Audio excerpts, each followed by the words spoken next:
Radhe Krishna friends, कैसे हैं आप? आशा करती हूँ अच्छे होंगे। भोलेनाथ की कृपा आप हम सब पर बरसती रहे। सावन का पावन महीना भोलेनाथ को प्रसन्न करने के लिए भक्तों की गई पूजा उपासना से भोलेनाथ बहुत ही जल्दी प्रसन्न होते हैं। तो आइए सुनते हैं कि सावन में सोमवार व्रत कथा। श्रावण सोमवार की कथा के अनुसार अमरपुरी नगर में एक धनी व्यापारी रहता था। वह दूर दूर तक उसका व्यापार फैला हुआ था। नगर में उस व्यापारी का सभी लोग सम्मान करते थे। इतना सब कुछ होने पर वह व्यापारी बहुत ही दुखी रहता था, क्योंकि उसका कोई संतान नहीं थी। दिन रात उसे एक ही चिंता सताती रहती थी कि उसकी मृत्यु के बाद इतने बड़े व्यापार का धन संपत्ति कौन संभालेगा। पुत्र पाने की इच्छा से वह व्यापारी प्रति सोमवार भगवान शिव का व्रत करने लगा। सायंकाल को व्यापारी शिव मंदिर में जाकर भगवान शिव के सामने घी का दीपक जलाया करता था। उस व्यापारी की भक्ति देखकर एक दिन माता पार्वती ने भगवान शिव से कहा, हे प्राणनाथ, यह व्यापारी आपका सच्चा भक्त है। कितने दिनों से यह सोमवार का व्रत पूजा पाठ नियम से करता है। भगवान आप इस व्यापारी की मनोकामना पूरी अवश्य कीजिए। भगवान शिव ने मुस्कुराते हुए कहा कि हे पार्वती, इस संसार में सबको उसके कर्म के अनुसार फल की प्राप्ति होती है। प्राणी जैसा कर्म करते हैं उन्हें वैसा ही फल प्राप्त होता है। उसके बावजूद पार्वती नहीं मानी। उन्होंने आग्रह करते हुए कहा कि हे प्राणनाथ, आपको इस व्यापारी की इच्छा पूरी करनी पड़ेगी। यह आपका अनंत भक्त है। प्रति सोमवार को आपका विधिवत व्रत करता है और पूजा अर्चना के बाद आपको भोग लगाकर स्वयं भोजन ग्रहण करता है। आपको इसे पुत्र की प्राप्ति का वरदान देना ही होगा। पार्वती के आग्रह करने पर भगवान शिव ने कहा कि तुम्हारे आग्रह करने पर इस व्यापारी को पुत्र प्राप्ति का वरदान देता हूँ, लेकिन इसका पुत्र 16 वर्ष से अधिक जीवित नहीं रहेगा।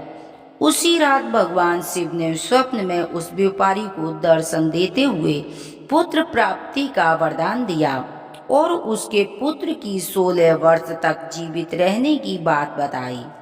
भगवान शिव के वरदान से व्यापारी को खुशी हुई, लेकिन पुत्र की अल्प आयु की चिंता ने उसकी खुशी को नष्ट कर दिया।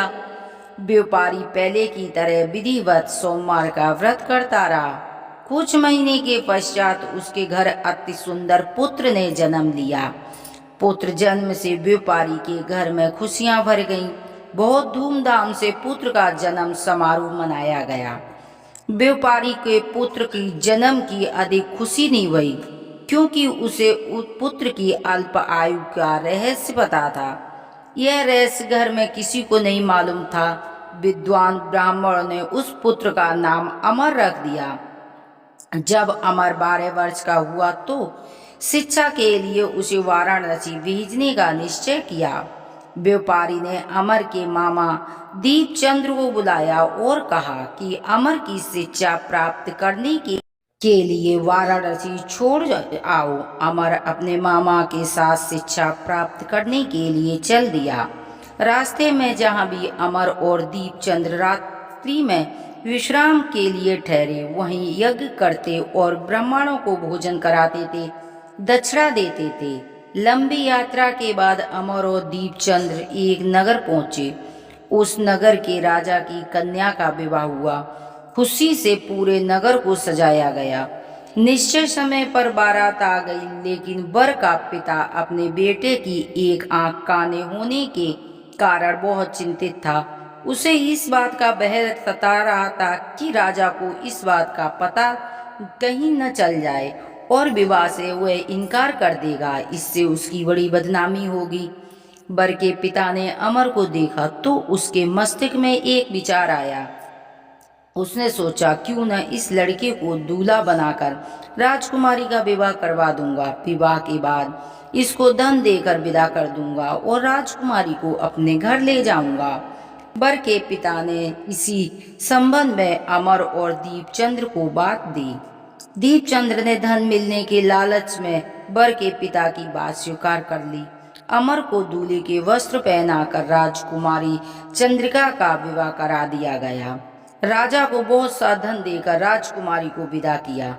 अमर जब लौट रहा था तो उसे सच नहीं छिपा सका और उसने राजकुमारी की ओढ़नी पर लिख दिया, राजकुमारी चंद्रिका, तुम्हारा विवाह मेरे साथ हुआ था। मैं तो वाराणसी शिक्षा प्राप्त करने जा रहा हूँ।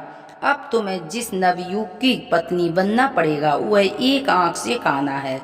जब राजकुमारी ने अपनी ओढ़नी पर लिखा हुआ पढ़ा तो उसने काणे होने के साथ जाने से इनकार कर दिया। राजा ने सब बातें जानकर राजकुमारी को महल में रख लिया। उधर अमर अपने मामा चंद्रदीप के साथ वाराणसी पहुंच गया। अमर ने गुरुकुल में पढ़ना शुरू किया। जब अमर की आयु 16 वर्ष की पूरी हुई तो उसने यज्ञ किया। यज्ञ में समाप्ति पर ब्राह्मणों को भोजन कराया, खूब अन्न धन वस्त्र और दान दिए। रात में अमर ने शयन कक्ष में सो गया और शिव के वरदान के अनुसार शयन कक्ष में ही उसके प्राण पखेरु उड़ गए। सूर्योदय होने पर मृत भांजे को देखकर मामा रोटने पीटने लगा। आसपास के लोग एकत्र होकर दुख प्रकट करने लगे।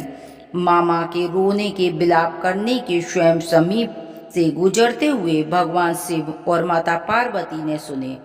पार्वती ने भगवान से कहा, हे प्राणनाथ, मुझसे इनके रोने के स्वर सहन नहीं हो रहे हैं। आप इस व्यक्ति का कष्ट अवश्य दूर कीजिए। भगवान शिव ने माता पार्वती ने अदृश्य रूप के में समीप जाकर देखा और पार्वती से बोले कि हे पार्वती, ये उसी व्यापारी का पुत्र है जो 16 वर्ष आयु का वरदान दिया था। अब इसकी आयु पूरी हो गई है। पार्वती ने फिर भगवान शिव से निवेदन किया कि हे प्राणनाथ, आप इस लड़की को जीवन दान करें, नहीं तो इसके माता पिता पुत्र की मृत्यु के कारण रो रो कर अपने प्राण त्याग देंगे।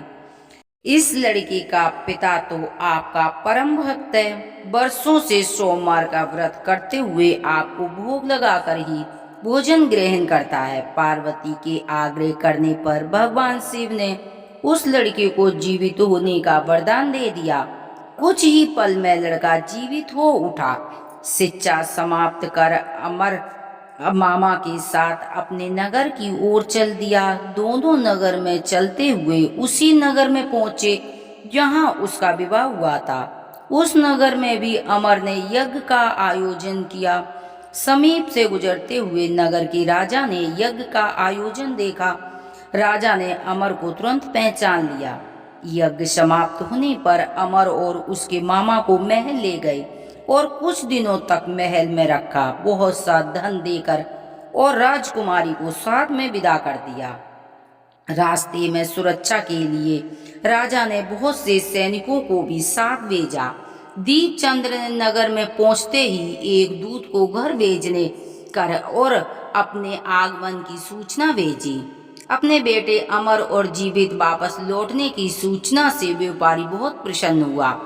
व्यापारी ने अपनी पत्नी के साथ स्वयं को एक कमरे में बंद कर रखा था। भूखे प्यासे रहकर व्यापारी और उसकी पत्नी अपनी बेटे की प्रतीक्षा कर रहे थे, क्योंकि उन्होंने प्रतिज्ञा कर रखी थी कि यदि उनके बेटे का मृत्यु समाचार मिलेगा तो वो भी अपने प्राण त्याग देंगे। व्यापारी अपनी पत्नी और मित्रों के साथ नगर के द्वार पर पहुंचा। अपने बेटे का विवाह का समाचार सुन पुत्रवधू राजकुमारी चंद्रिका को देखकर उसे बड़ी खुशी हुई और उसकी खुशी का ठिकाना नहीं रहा।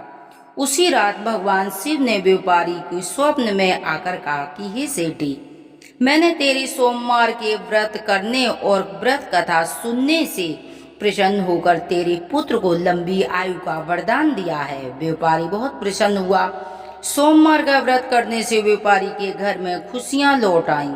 शास्त्रों में लिखा है कि जो स्त्री पुरुष सोमवार का विधिवत व्रत करते हैं और कथा सुनते हैं, पढ़ते हैं, उनकी सभी मनोकामनाएं पूरी होती हैं और भोलेनाथ की कृपा होती है। सावन में आपको व्रत रखने हैं सोमवार की।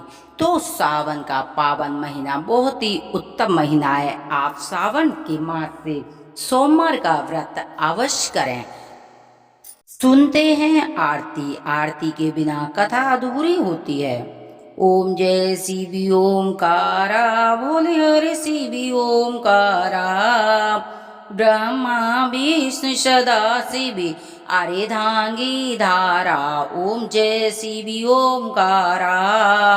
ईकानने चतुरानने पंचानने राजे। हंसासने गरुड़ासने विशिवाहनि साजे। ओम जय शिव ओमकारा। दो भुज चार चतुर भुजे, दस भुजी अति सोहे। त्रिगुण रूप निरखिते, ध्रुवजन जन मोहे। ओम जय शिव ओमकारा। अच्छी माला वन्यमाला, मुंडमाला धारी। त्रिपुरारी कंसारी, करे माला धारी। ओम जय शिव ओमकारा। श्वेतांबरे पीतांबरे बागांबरी अंगे। सनिकादिक ब्रह्मादिक भूतादिक संगे। ओम जय शिव ओमकारा। करिके मादिक मंडल चक्र त्रिशूलि धरिता। जगि करिता जगि हरिता, जगि पालन करिता। ओम जय शिव ओमकारा।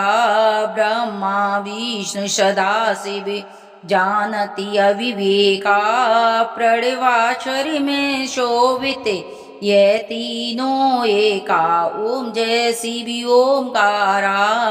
गुण स्वामी जी की आरती, जो कोई नर गावे। स्वामी प्रेम सहित गावे। कहत शिवानंद स्वामी, भजति हरि हरि स्वामी। मन वांछित फल पावे।